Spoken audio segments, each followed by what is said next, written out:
here, boys. This'll just have to be a short one.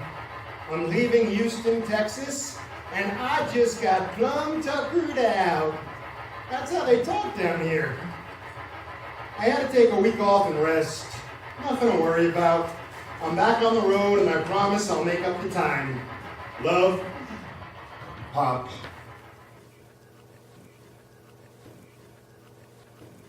Alone at last! Grandma's out and Bella's out. We have the place to ourselves. We're free. Yeah. Will you shut up? She'll go off back in at any minute. You know what she'd do if she found you jumping on her chair. Yeah, she would chop off my legs and Aunt Bella would cook them for dinner. Arty, there's that car again. What car? The black Studebaker. Did you guys came looking for Uncle Louie? They look like killers to me. What do you think they want? I don't know, let's give them Grandma. Yeah. Get out of there! They just keep circling and circling. Aren't you afraid of guys like that? Nope. I lived up here for a month. I can take anything. Is Mama home? No, she's still at Aunt Gert's. I don't want to cry. I don't want to cry. I don't want to cry. Is anything wrong, Aunt Bella? You can talk to us. Do you think so? Do you think I can trust you? You're both still so young. You don't have to be old to be trustworthy.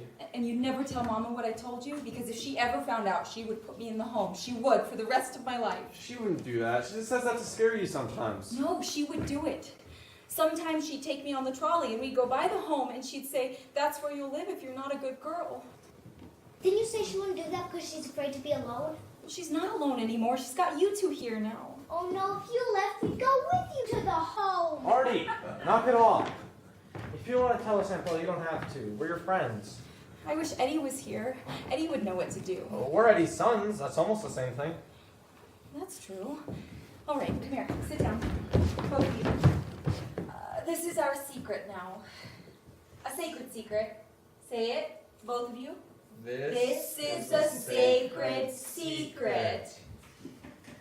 All right. I'm going to get married. I'm going to be a wife, and I'm going to have lots and lots of children and live in a place all of my own. Isn't that wonderful news? Jay, Arty, you're the only ones that know this. I'm going to get married. Gee, that's swell, Aunt Bella. Have you met anybody yet? What do you mean? Have I met anybody yet? Of course I have. I met him 10 days ago at the movies, at the Orpheum Theater. I saw him there 4 times this week. You both went to the same movie 4 times? Well, I didn't mind, and he has to. He works there. He's an usher, and he looks so wonderful in his uniform. He's an usher? And his name is Johnny. I always thought I would marry someone named Johnny. What a great guess. Anyway, we went out later for some coffee, and for a walk in the park, and down near the river. And then today, just like in the movies, at exactly 2 o'clock, or 2:15, or 2:30, he asked me to marry him. And I said that I would have to think it over, but that my answer was yes. That was pretty quick thinking it over. I know. I didn't want him to change his mind. Are you as happy about this as I am? Sure. How old is he? Oh, he's 30. Well, maybe not. Maybe he's 40.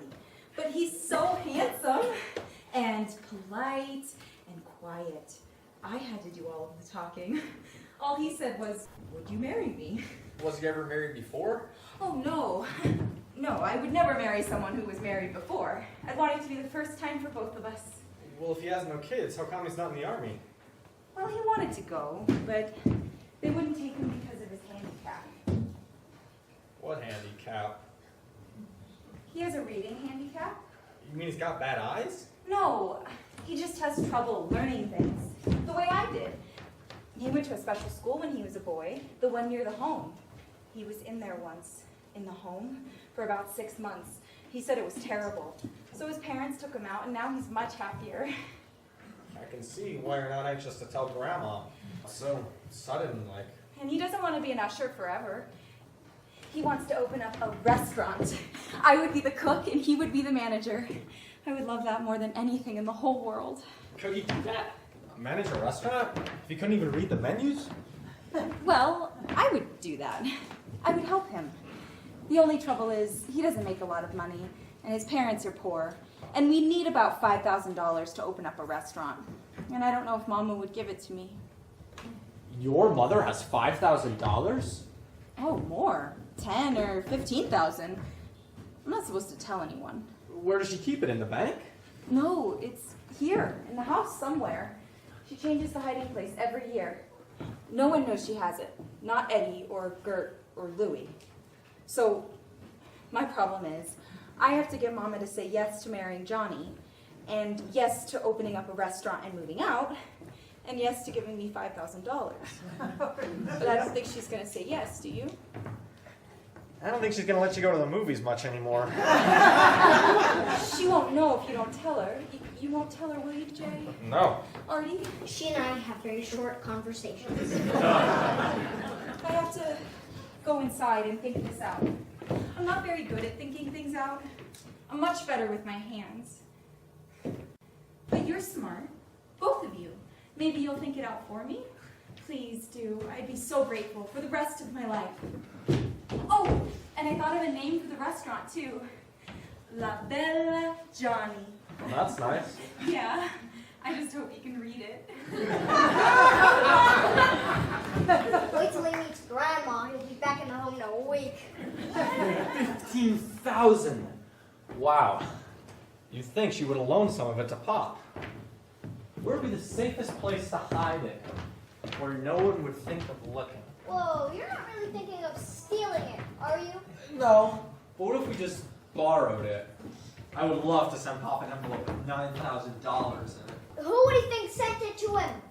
God? He had an uncle in Poland who died. He left all his money in his will for Pop. You think the Germans would let some Jew in Poland send $9,000 to some Jew in Alabama?